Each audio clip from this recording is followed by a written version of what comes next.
En España no hay democracia. ¿Qué es la democracia? La democracia es una forma de gobierno, y para que exista debe cumplir al menos dos requisitos formales: la representación política y la separación de poderes. El primer requisito es muy fácil de entender. La figura del representante es indispensable, ya que todos los habitantes de una nación no pueden dedicarse a legislar y gobernar. Además, sería imposible llegar a un acuerdo. De esta forma, cada grupo de vecinos debe elegir a la persona que hable por ellos y tome decisiones por ellos, allí donde ellos estarán ausentes. Por eso es su representante, porque se encarga de hacerle presentes allí donde ellos no pueden estar. Esta cuestión es muy delicada porque alguien actuará en nombre de un grupo de personas y las comprometerá con su actuación. Por eso debe ajustarse a unas reglas estrictas. En primer lugar, es evidente que el representante debe ser elegido por aquellos a los que va a representar. En segundo lugar, debe ser la mayoría absoluta de ese grupo la que lo elija directamente a él. Para obtener la mayoría absoluta, es decir, la mitad más uno, debe existir la posibilidad de recurrir a una segunda vuelta. Es decir, en una primera elección se vota a los candidatos que se presenten, y si ninguno de ellos obtiene la mayoría absoluta de los votos, se realiza una segunda votación, a la que concurren los dos que más votos obtuvieron en la primera. De esta forma todo el grupo de representados volverá a votar por uno o por otro, y el ganador podrá decir que la mayoría de los electores que quisieron votar le eligieron directamente a él. Más adelante veremos cuál es el funcionamiento de lo que tenemos en España, que no se parece en nada a esto. La representación es un contrato.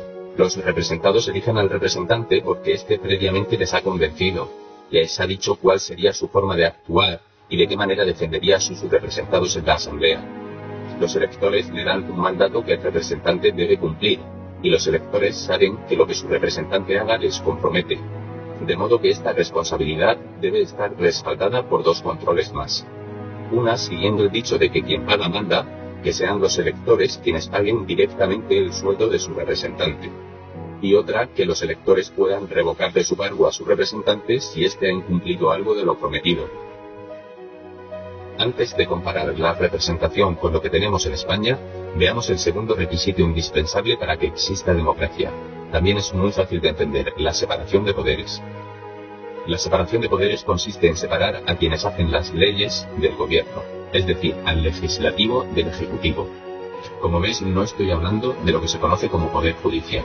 Eso es otra cosa que veremos brevemente más adelante. Separar legislativo y ejecutivo, ¿cómo? Pues solo hay una forma: con elecciones separadas. Por un lado se elige al representante de distrito para que esté en el legislativo, donde se hacen las leyes, y por otro se elige al presidente para que esté al frente del ejecutivo junto a su equipo de gobierno. Por tanto, es necesaria la elección directa del presidente del gobierno por parte de todos los españoles, y por mayoría absoluta, igual que son los habitantes de un distrito quienes deben elegir directamente a su representante. Para entender lo realmente importante de la separación de poderes, es necesario hablar, aunque sea de forma muy rápida, de la nación y el Estado. Esta es nuestra nación, España. Todos sabemos lo que es en la que hemos nacido, y ahí sigue. Nadie decidió su existencia, ni una persona, ni un grupo de personas. Es un resultado fruto de la historia, de las guerras, de los accidentes geográficos, de los matrimonios, y estos son los españoles. Y luego está el Estado. Cuidado con el Estado, porque es allí donde están las Fuerzas Armadas, por ejemplo, la policía, la recaudación de impuestos, los jueces, la administración en general. Esto merece un control muy riguroso para que no se vuelva contra su propia nación. Entonces, ¿cómo hacer para que esa unidad de poder no someta a la nación?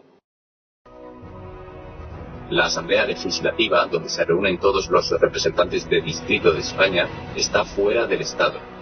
De esta manera, la nación legisla y el Estado ejecuta. La política es una lucha por el poder. Se lucha para conseguirlo y para mantenerlo. Y es necesario que estas ambiciones de poder estén enfrentadas. Del llamado poder judicial solo diré que no es ni debe ser tal poder, sino ser independiente, que ningún poder influya sobre él. Y eso se consigue con las mismas pautas básicas hasta ahora explicadas. Con una elección separada, que no puede corresponder a ninguno de los otros dos poderes. En este caso correspondería a todo el mundo jurídico, desde abogados, notarios, registradores, secretarios, jueces. Debe tener un presupuesto propio y una policía propia para no depender de ningún poder a la hora de ejercer su trabajo. Bien, vamos a ver cómo funcionamos en España. Tenemos una nación, tenemos a los españoles y tenemos al Estado. En el Estado actual están los partidos políticos. Son órganos permanentes del Estado. En el momento que un partido consigue un escaño, ya está pagado por el Estado. Ya empezamos mal. Los partidos políticos defienden los intereses del Estado y no los de la nación. Es un mal comienzo para que los gobernados, los españoles, tengamos control e influencia sobre el poder. En las elecciones que se celebran cada 4 años, los españoles pueden introducir en la urna una lista confeccionada por un partido. Es decir, las personas que aparecen en la lista no han sido elegidas ni por todos los españoles, ni por los habitantes de un distrito. Las ha confeccionado el jefe del partido. Solo esto ya destroza toda posibilidad de representación política. Si el jefe de partido ha elegido a esas personas, no solo es que esas personas se deben a quien les ha elegido, es que han sido elegidas precisamente porque son las que el jefe considera más leales a él. Bien, y ya está, eso es todo lo que hacemos. Introducimos una lista en la urna. ¿Qué pasa después? Pues que cada jefe de partido obtiene un número de votos y en función de ese porcentaje podrá colocar en el Congreso de los Diputados a un número de leales empleados de partido que él ha elegido. Ya tenemos completo el Congreso de los Diputados. La mayoría de estas personas no sabemos quiénes son. Ningún español puede decir quién de todos esos es su representante, porque no existe tal figura. Esto cambia por completo la relación de poder, la del que manda y el que obedece. De esta forma nadie se puede extrañar de que un diputado no obedezca a los gobernados ni a sus representados porque ni los tiene ni ellos le eligieron, no representa a nadie, obedece a quien le puso allí, que es el jefe de su partido. ¿Qué hacen a continuación todas esas personas allí sentadas? Pues eligen al presidente del gobierno. En realidad ellos se dedicarán a apretar un botón o a decir sí o no, porque recordemos que los jefes de sus respectivos partidos les han elegido para que les obedezcan. De modo que realmente serán 4, 6 u 8 jefes de partido con algún escaño en el Parlamento los que elegirán al presidente.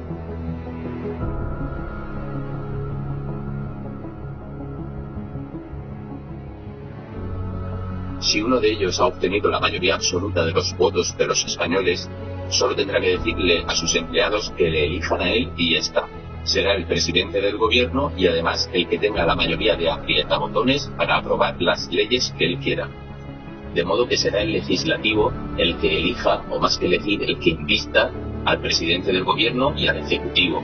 Y a su vez será el ejecutivo quien tenga a una mayoría de empleados sentados en el legislativo.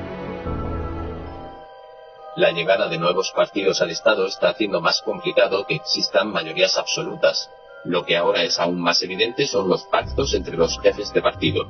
2 o 3 de ellos se ponen de acuerdo para que sus aprietabotones voten lo mismo, y así uno de esos negociadores puede estar al frente del Ejecutivo. Estos pactos suponen una traición doble o triple a los votantes. No solo les prohíben elegir representante y presidente, sino que ahora tendrán que negociar con sus programas, con las promesas que habían hecho a sus electores. Un jefe de partido renunciará a puntos del programa por los que había sido votado por muchos de sus partidarios, y asumirá otros tantos con los que parte de sus votantes estarán en completo desacuerdo. Se repartirán cargos, ministerios, compromisos no declarados, y al fin conseguirán formar gobierno a costa de sumar y mezclar lo que no se puede sumar ni mezclar. Por tanto, tenemos al Ejecutivo y al Legislativo juntos y en el Estado. Además, ninguno de ellos es nuestro representante, y para colmo, ellos nombran a los jueces. Si lo comparamos con un sistema democrático, observamos que no tienen nada que ver. De hecho, lo que tenemos en España se llama Estado de partidos, un régimen de poder. Todos los partidos están ya en el Estado, en el poder. Cada 4 años hay un nuevo reparto del Estado entre los partidos, que buscan desesperadamente el voto de los gobernados. Y esta es una de las consecuencias más terribles, el reparto. Veamos por qué se produce obligatoriamente el reparto y la corrupción con este tipo de régimen de forma también muy rápida, porque todo lo aquí explicado es un rápido resumen del excelente legado que Antonio García Trevijano dejó para la historia y que se encuentra en sus libros, en su acción, en sus artículos y en sus conferencias y programas de radio y televisión.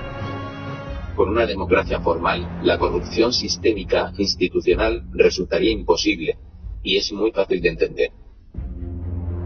Una empresa o un banco no podría redactar leyes para que la mayoría de esos 400 diputados, elegidos cada uno por su distrito, la sacaran adelante. Tendrían que ir comprando la voluntad de cada uno de ellos, y el resultado para los representantes del distrito sería su destitución fulminante. Es el distrito quien le elige y le puede deponer. En el estado de partidos que hay en España sucede al contrario. Con que uno o dos jefes de partido den su visto bueno es suficiente.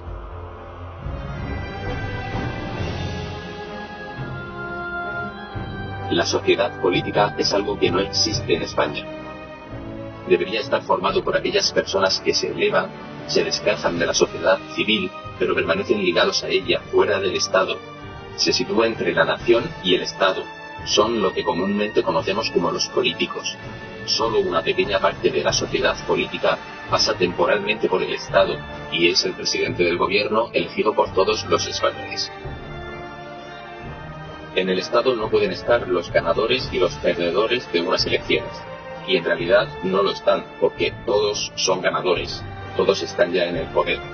Y tampoco podría estar la sociedad política allí, y en realidad tampoco lo está, porque lo que hay en España es una clase estatal. Clase estatal y gobernados, sin ningún vínculo de abajo a arriba que no sea el voto. Es lo único que nos piden, el resto son derechos que conceden e imposiciones que hay que cumplir.